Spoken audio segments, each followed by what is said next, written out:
Hey everyone, welcome back to another driving review video here on the channel. Today you join me in the 2024 Ford Ranger Lariat with the 2.7 liter twin turbo V6 underneath the hood. And as usual, we're going to start this video off with my acceleration test.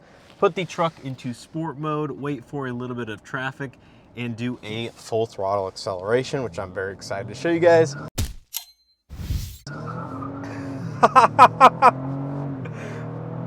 Oh my gosh, this thing is properly quick.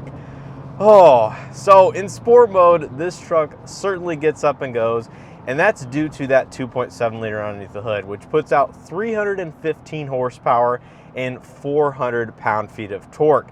Now, if you're familiar with the Ranger's lineup, you'll know this is kind of the middle engine in the lineup with the base 2.3 liter EcoBoost 4-cylinder, and of course the Raptor having the 3 liter EcoBoost V6, which puts out a little bit of additional power over this 2.7. However, the performance attributes between the 2.7 and the 3 liter aren't all that far apart, and this truck is just a hair slower in every metric versus the Raptor, but I have to say, it is properly quick. Now, if you guys have followed along or subscribed to the channel, you know this is not the first Ranger that I've had the opportunity to get behind the wheel of and review, as Ford sent me nearly the identical truck to this one in Velocity Blue. However, it had the 4 liter EcoBoost underneath the hood, and I had very positive things to say about that truck, and I still maintain almost all my positions in terms of likes and dislikes here with this truck. So if you want to see a dedicated likes and dislikes video, make sure you guys check that video. I'll go have it linked up in the card in the corner, as well as maybe down in the description below. But this truck basically has all of those same positive and negative attributes as that video, except the 2.7 underneath the hood certainly does give this truck quite a different character, the way it drives, the way it feels behind the wheel, and really puts a smile on your face if you do value any sort of additional performance over, say, an adequate powertrain. And this one is certainly above and beyond adequate, and the fact that it's a twin turbo V6 is really one of the only mid-sized trucks in the segment that has that. Either a naturally aspirated V6 from some of the other competition, or turbo 4-cylinders, hybrid or non-hybrids, are basically what makes up this segment. So I think this is kind of a special truck in that regard, in what it has to offer. Now, I will say the one attribute that I sort of have a different opinion on versus that blue truck I had in the middle of last year is the 10-speed automatic transmission.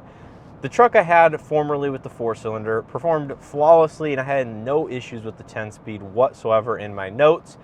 However, this week with this 2.7 and this truck in particular, the 10-speed has been a little bit more problematic, in the fact that, especially when the truck's warming up, it's been extremely cold this week, so I will give it a little bit of slack. Single digits, even negatives overnight. It's 15 degrees while I'm filming this video. The 10-speed can be very sloppy and a little bit slow to shift, just a little bit clunky out there. Now that the truck's fully warmed up, it's really not a big deal, but I think under warm-up scenarios from a cold transmission, it really is kind of rough in its performance. And that's not to say it's the 10-speed's fault, but there are owners out there that have similar comments to that, so do take it for what it's worth.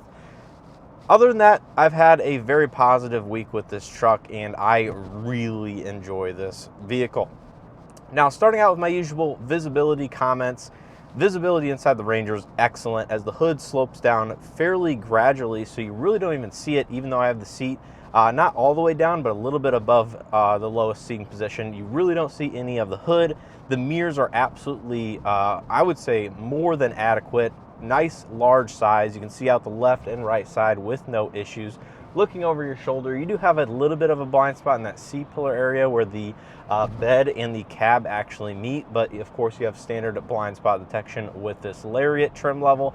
And then taking a look out of the back with the auto-dimming rear mirror, it's not digital unfortunately, but the glass area provides a good amount of actual visibility out the bed. And I don't know for a fact, but those headrests might actually flip down.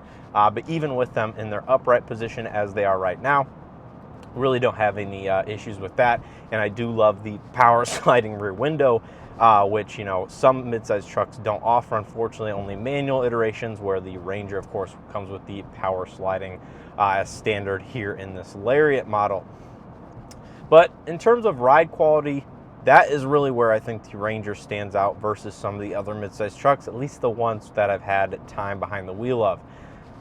The ride quality on this, as equipped with the 18-inch chrome wheels, this has the chrome appearance package, and the mild all-terrain tires, is very, very good. Now, I don't know how Ford's tuned the suspension, but I think in terms of ride quality, comparing it to some of the competition, that is a highlight, a positive highlight at that, where in terms of daily driving, no load in the bed, you know, me, the only person here in terms of, you know, payload, it's just a very soft, smooth, well-controlled, well-damped ride.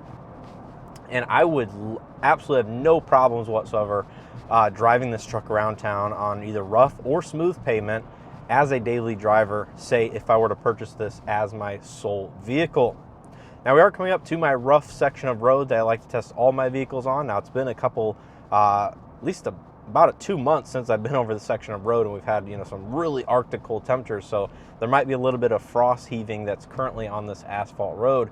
But just the control that they have, like, you know, integrated and engineered into this vehicle is something that, especially from some of the other trucks that I'm discussing, say the Tacoma TRD Off-Road, which I know has, you know, more off-road, you know, unique suspension dampers and tuning. But this truck is just insanely comfortable over these, you know, moderate types of bumps and, you know, frost heaves in the road. It's just excellent, excellent ride quality and control.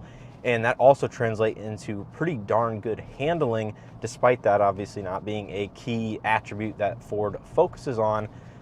Even with the all-terrain tires, it does very well around the corners at higher speeds. Now, moving on to the interior.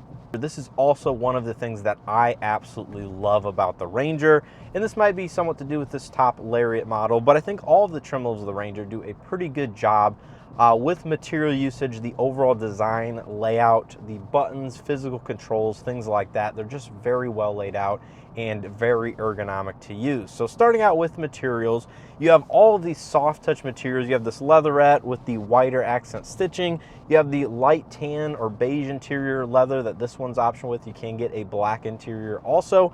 I just like all of the soft touch throughout the door panels. You have good, you know, metallic silver trim with some bright chrome.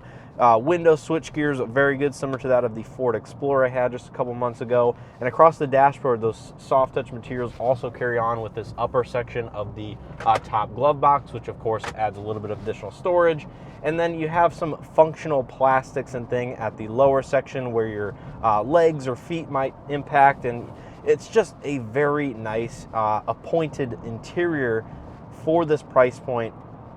Just over $50,000 as equipped. Now, moving into some of the buttons and knobs and controls, it uses the usual Ford, you know, turn signal and wiper stalk up here, which I don't absolutely love these stalks, but they're really very functional inside this truck. So really not a big deal. You have a dual zone automatic climate control with a radio dial. All three of these are very tactile knobs, easy to reach, although I do wish it was located maybe just a little bit higher, as you are reaching down and forward a little bit from my current seating position. The shifter is the one aspect that I mentioned in my dislikes in the past video. That's still a dislike of mine. I don't love the design. I don't like the way it functions, and it's very easy to go past reverse from drive specifically. So if you're going to go from drive to reverse, I often find myself accidentally going all the way into park because the detents are not that firm or that you know, noticeable, and it just automatically goes into park very, very easily. But you have the four-wheel drive or two-speed transfer case with the drive mode selections in the center console, your locking rear differential, automatic parking assist functions, and all of this works very well. I actually like the drive mode dial a little bit more than that of some other Fords I've driven, because it's a twist to go to the next drive mode and it doesn't keep spinning, if that makes sense. It has a left and right kind of lockout, or, you know, a stopper, if you will, that just basically twist it one time, that'll go into the next drive mode, both to the left and right. and it just, like I said, doesn't free spin and, have to find whichever drive mode you're looking for. And then this one does not have a sunroof, but headroom is absolutely phenomenal. You have HomeLink, power sliding rear window, sunglasses holder up here, and then overhead LED lighting, Bang & Olufsen premium audio system. The list really does go on. So I really do like the interior and how Ford has appointed it. And in terms of seat comfort, again, I have no real issues for the most part. The one issue I do have, due to my spinal fusion, is the headrest is pointed a little bit too far forward for my ideal comfort. It's something I was able to manage and get comfortable with some of the other seat adjustments, but I wish the headrest had a little bit more adjustment in the fore and aft instead of just the height like normal. But outside of that, the seat bottoms have a good amount of travel. You have lumbar support on both the front two seats, which is not something you see in every truck, especially with a power passenger seat with height adjustment in general. But merging on to the interstate here in normal drive mode, oh man, this truck has some absolute thrust behind it. And merging is, I'm like quarter throttle at most, 2,000 RPMs, and we're already up to speed. And we'll be passing this very cool piece of machinery here on the left side. Now, speaking in terms of some of the driver assistance technologies inside this truck, we do have, of course, Ford's Co-Pilot Assist, which includes adaptive cruise control, lane keeping assist, blind spot detection. You have even some speed limit assist functions that will basically let you match the current speed limit in which you are traveling. But I don't love the driver assistance tech on some of Ford's standard systems without Blue Cruise, because I think the lane centering, it works pretty well. The adaptive cruise, of course, I have no issues with, but the main issue I have is the sensitivity or the amount of reminders and notifications on the dashboard you will get to keep your hands on the steering wheel is a little bit frustrating. So I'm going to go ahead and hover my hands over the wheel. Lane keeping is on, although we are hugging the right line. And there it's giving me a notice to keep my hands on the steering wheel.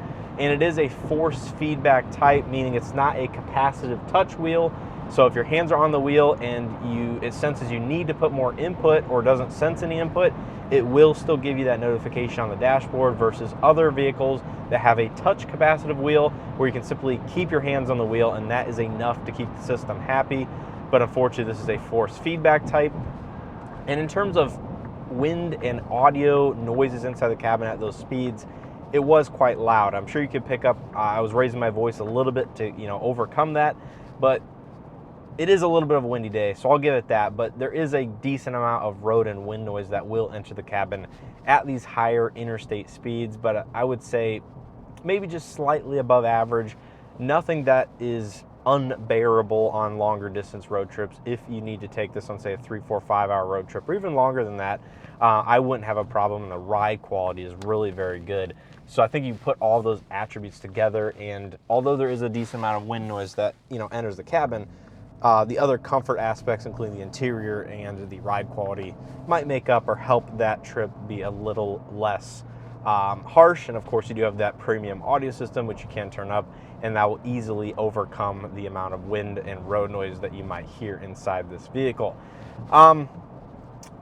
In terms of fuel economy and MPG over my week, now I will say I haven't driven this vehicle a ton, and the amount of driving I have done has been in very cold conditions. So it's been obviously you have to start the vehicle up for about a minute or two before leaving, give it a little bit of time to circulate the oil, and that translates into worse fuel economy. But as of right now, as of me filming this video, 14.4 MPG. Now the EPA actually rates this, I think, only 1 MPG lower than that of the 2.3 liter EcoBoost 4-cylinder engine in terms of its actual window sticker rating.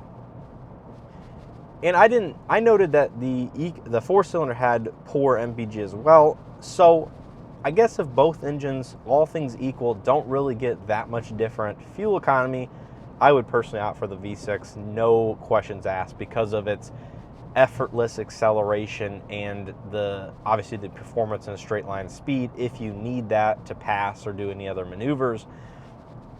But even at 70 miles an hour, we were under 2,000 RPM on the tachometer, And just cruising around town under normal situations, you won't find yourself using or going above like 3,000 RPMs on the tachometer, because the amount of torque you have down low is absolutely immense and fantastic. So that by far to me was one of the things that like you really immediately notice coming from turbocharged 4-cylinder vehicles, you know, from any segment.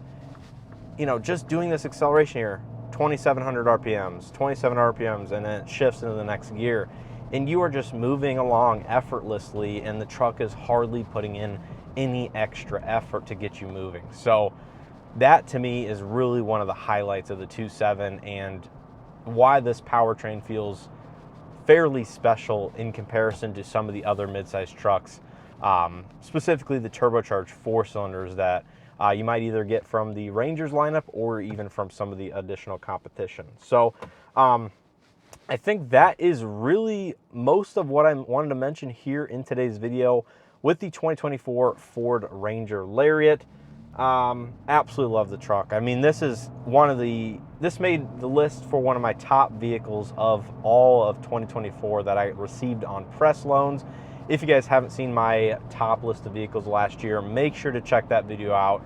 But the Ranger, you know, was absolutely a very positive vehicle, and I'm glad I actually got a second opportunity to get behind the wheel of this vehicle, because I ultimately want to do a midsize truck comparison here pretty quickly. I have another one lined up here in the next couple weeks, and see, you know, what my picks would be if I were in the market to spend maybe $40,000, what I would get if I were going to spend $50,000, and maybe even a $60,000 midsize truck comparison, because there are several that hit at or above $60,000. But I think if you're looking for around that $50,000 price point, the Ranger Lariat with the V6, as this one is equipped, really would be near the top for my picks, just due to that V6 making the extra you know, difference from the 4-cylinder, and also just the ergonomics, the interior quality, the ride quality. It's just all very, very good. And I think the only thing that I've seen that's a real hesitancy from most people is the 10-speed automatic. I don't know how reliability, longevity, and ultimate day-to-day performance will be in the long haul, the more miles that are racked up on the vehicle. This one only has 4,400 as of me filming this, but yeah, it's a great truck, great to live with. I have no real complaints about it.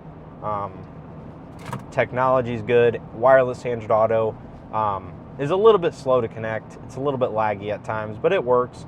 I don't love the vertical infotainment screens on some of these Ford products, but they have been slowly resolving that. Like in the Explorer, for example, they changed it to a horizontal layout. But I think the digital cluster is easy to read, easy to use, easy to configure.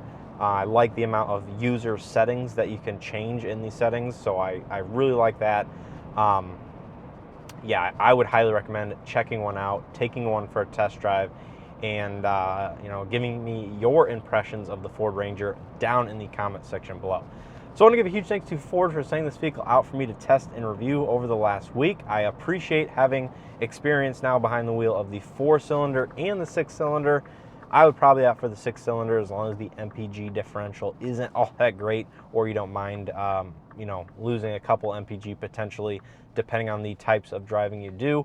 But let me know your thoughts and opinions on this truck in comparison to maybe some of the other midsize trucks that are currently offered on the market down in the comment section below.